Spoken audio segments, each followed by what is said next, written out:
Hello students, I welcome you all on my YouTube channel Education Nama. I hope you have seen the previous videos. So for today's topic is concerned, we'll discuss about the types of solid dosage forms. Today also we have framed the presentation in the form of some questions, right? So दिखने में topic बहुत ज़्यादा simple है कि what are the various dosage forms of the drugs and discuss their need, right? But एक important चीज़ ये है कि अगले जो लेक्चर्स होंगे उसमें हम quality testing of different dosage forms की बात करेंगे। तो उसमें हमें इन बेसिक ये पता होना चाहिए कि अपने पास कौन कौन सी डोसेज फॉर्म्स हैं और कौन सी डोसेज फॉर्म किस क्लासिफिकेशन के अंदर आती है। प्रेजेंटेशन बहुत छोटी होगी, राइट? तो इसमें समझना का बहुत कम है, बट ग्रास्प अगर मैं कहूँ तो वो बहुत ज़्यादा ज़रूरी है। ठीक है, एक इसका क्लासिफिकेशन हमें याद करना पड़ेगा नेक्स्ट टॉपिक के लिए। तो हम स्टार्ट करते हैं आज के discussion. So the first question is what are various dosage forms of drugs and discuss their need. So if you go by the definition, then dosage forms are the means by which drug molecules or API, यानी कि simply drugs, are delivered to sites of action. Sites of action, अभी sites of action क्या हो सकती हैं? May be transdermal हो सकता है, लंग्स हो सकते हैं, ब्रेन हो सकता है, राइट? और ब्लड हो सकता है within the body to produce optimum desired effects. हम इनको कह देते हैं थेरेपेटिक इफेक्ट्स और pharmacological actions and minimum adverse effects, यानी कि कम से कम एडवर्स इफेक्ट हो आफ्टर द डिलीवरी। ठीक है, ये बेसिक डेफिनेशन है डोसेज फॉर्म्स की। अगर हम बात करें नीड की, जरूरत क्या है डोसेज फॉर्म्स की या डिलीवरी सिस्टम्स की, हम डायरेक्ट एक ड्रग क्यों नहीं लेते? क्या रीजन है सिंपल ड्रग लेने का? Why we are adding the drugs into the dosage forms? तो उसकी ज़रूरत महसूस हुई, उसके पीछे साइंटिफिक लॉजिक्स हैं बहुत सारे। तो अगर हम देखें कि why we what are the need of the dosage forms, then you see the first point to bypass the first pass metabolism. देखो ये एक ड्रॉबैक रहता है, एक लिमिटेशन है। ठीक है, अब ये फर्स्ट पास मेटाबॉलिज्म होता है जब हम ओरल रूट से, ये ओरल रूट की लिमिटेशन है फर्स्ट पास मेटाबॉलिज्म। तो इसको ओवरकम करने के लिए अपने पास दूसरे रूट ऑफ एडमिनिस्ट्रेशन है। For example IV, intravenous route of administration, जिसमें हम इंजेक्शंस देते हैं। टॉपिकल डोसेज फॉर्म, ये स्किन डिलीवरी से रिलेटेड है। तो इसमें क्या है कि फर्स्ट पास मेटाबॉलिज्म नहीं होगा। As I said, first pass metabolism the limitation of oral delivery. Second need है to protect the destructive influence of atmospheric oxygen और humidity. ये environmental degradation से related है, right? So is this particular point is related to the coated tablets, right? The third point is to protect from the destructive influence of gastric acid. बहुत सारे drug molecules ऐसे हैं जो acidic pH पे degrade हो जाते हैं, right? After oral administration. So we can protect them by using और फॉर्मुलेटिंग एंटेरिक कोटेड टैबलेट्स। ठीक है, जिसमें हम सेलेक, जीन ये यूज करते हैं, पॉलीमर्स यूज करते हैं to mask the bitter taste. आपको पता ही होगा कि बहुत सारी जो मेडिसिन हैं, जो ड्रग्स हैं, उनका जो टेस्ट है वो बीटर है।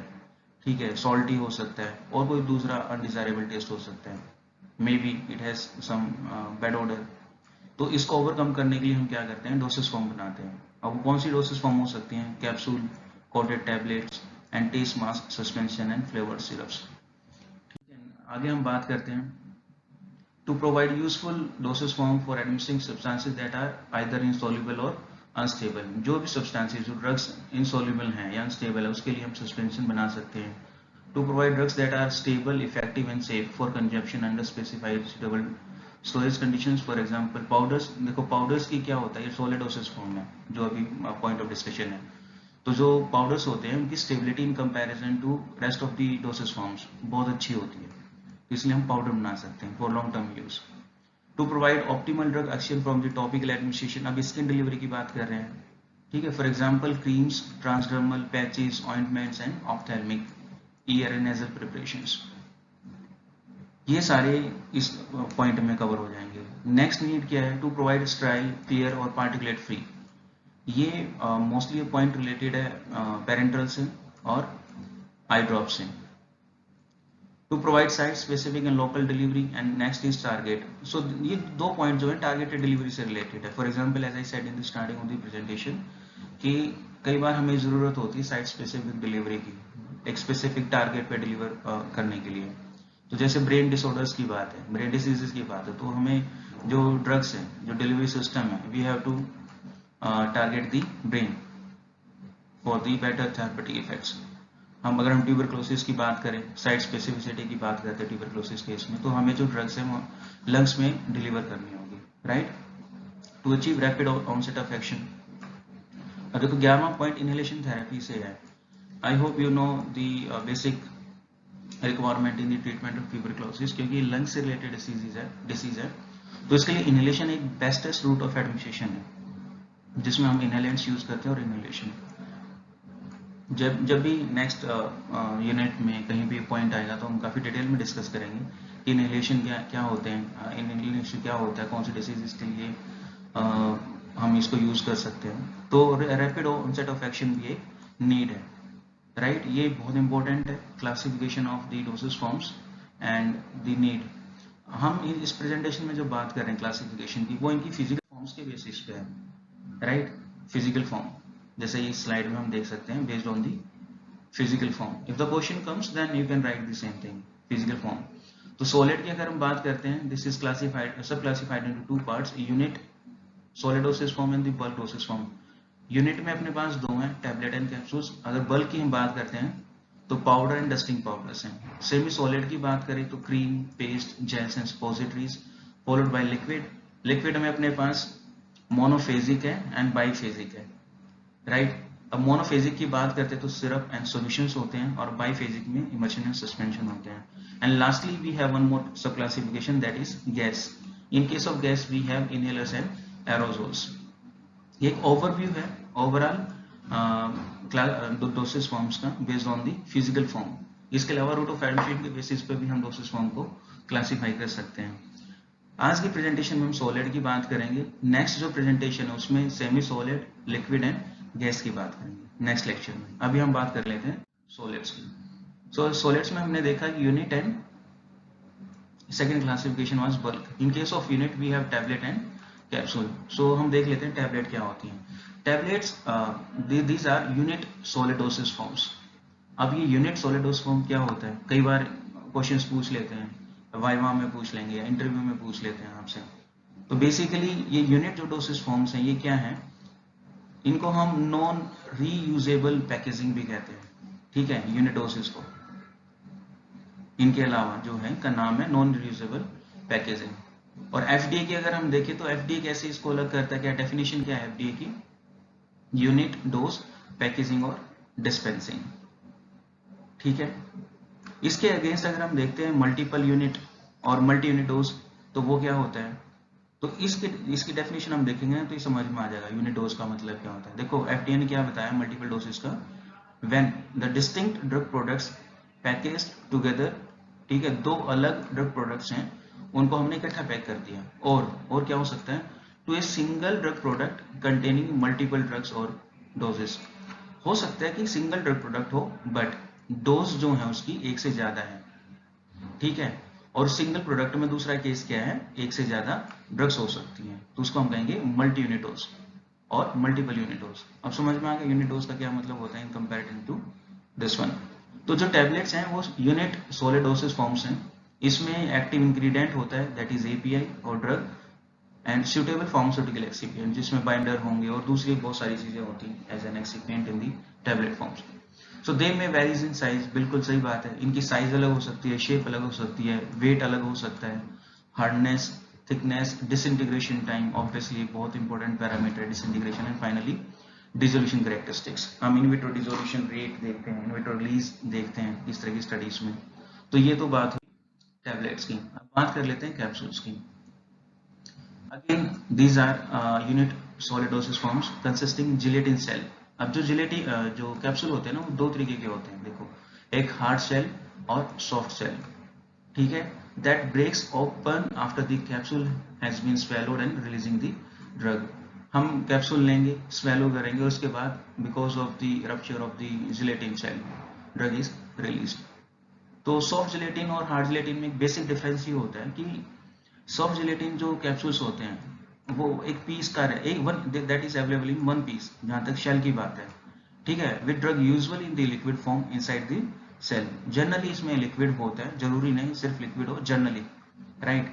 For example fat soluble vitamin A and D and procardia, that is related to the nifedipine. Nifedipine is the calcium channel blocker drug, ठीक है, ये कार्डियोवैस्कुलर डिसीज ड्रग्स में आता है निफेडिपिन. अगर हार्ट सेल की बात करते हैं तो ये इसमें दो पीस होते हैं, सबको पता है, एक बॉडी होता है एंड एक कैप होता है, ठीक है, that fit together and hold the drug either in powder or granular form.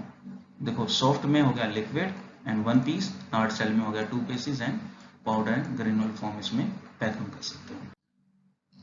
Next हम देखते हैं सॉलिडोसिस में कौन सी है, लोजेंजिस. ये देखो ये लोजेंजिस दिखती हैं, ऐसे दिखती हैं lozenges, Cofsils. Tablet form from hardened base, ठीक है, बहुत ज्यादा हार्ड बेस होता है, और sugar and water containing drug and other flavours, ये इसकी कंपोजिशन होती है. लोजेंजिस की कंपोजिशन हम कह सकते हैं या कंपोनेंट्स हम कह सकते हैं लोजेंजिस के. They are design to dissolve slowly in the mouth, ठीक है, ये स्लोली डिजोल्व हो जाते हैं माउथ में and release the drug topically to the tissues of mouth and throat, ठीक है. इसमें स्वेलो करने का कोई मतलब there is no means of swallowing this particular dosage form, right. They are not to be swallowed, इसमें लिखा है, इसको हम स्वेलो नहीं करते. ये एक एग्जांपल है कॉफ्सिल्स, ठीक है, लोजेंजिस दिखने में ये ऐसे होती है, right. Hope you have an idea about the lozenges. Next comes the powder, right. अब पाउडर हमने देखा कि बल्क सोलिडोसिस फॉर्म के अंडर हमने क्लासिफाई किया था. अब पाउडर्स का हम कैसे देख सकते हैं, these are bulk solid dosage form consisting two और मोर मेडिकामेंट्स. ये इंपॉर्टेंट है, दो से ज्यादा मेडिकामेंट्स ड्रग्स हो सकती है meant for internal use, right. The size of particles range are in the microns. Basically जब हम पाउडर्स की बात करते हैं, बेसिकली जो पार्टिकल साइज रहता है वो माइक्रॉन्स में है, राइट. अदरवाइज हम नैनो पार्टिकल्स भी बनाते हैं, और हम after speed drying, freeze drying, or maybe using solid operation technique, these are also converted into powder form, but the particle size remains in the nano size range, right. but जब हम इसकी बात करते हैं तो जनरली इसका जो रहता है पार्टिकल साइज वो माइक्रोन में रहता है, कंफ्यूज होने की जरूरत नहीं है. Size of the powder determine the effectiveness of the physiological properties. This is an important point so far the uses of powder forms are concerned, since you remember maybe in the previous slide we have seen the inhalation, right.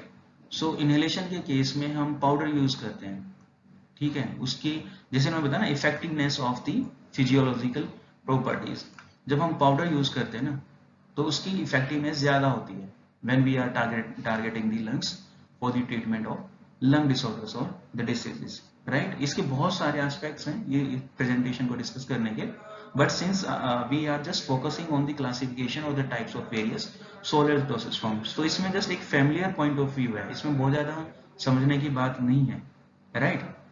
बस इतना इसको याद रखें इस presentation को, और हम आगे जब बात करेंगे तो क्वालिटी कंट्रोल टेस्टिंग रहेगी, उसके लिए इंपॉर्टेंट बन जाती है ये पॉइंट, राइट. तो नेक्स्ट लेक्चर में हम बात करेंगे semi solid and liquid dosage forms की. I hope now you have some idea about the solid dosage forms, and we'll be discussing the semi-solid and liquid dosage forms in the next lecture. And at the same time, I do hope that you have gained some information related to the solid dosage forms. Right?